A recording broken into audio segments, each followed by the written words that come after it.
Там изводът беше категоричен. Няма непосредствена опасност за националната сигурност на страната. Въпреки предупрежденията от Иран, според вас няма да има ракета към България. Обаче ваши колеги, бивши министри на отбраната, твърдят, да, най-вероятно това няма да се случи. Обаче пък има риск от терористични заплахи, от това да се събудят спящи клетки. Смисълът на проведеното заседание на Съвета по сигурността беше именно в това да даде отговор на въпроса за рисковете и за потенциалните опасности за страната. Там изводът беше категоричен. Няма непосредствена опасност за националната сигурност на страната.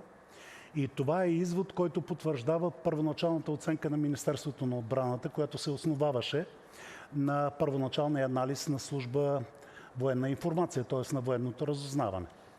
Разбира се, ако не съществуват рискове от военен характер, то съгласен съм с вас, че съществуват рискове, които са свързани именно с такива асиметрични действия, с хибридни заплахи, с дезинформация, терористични актове, саботажи, кибератаки.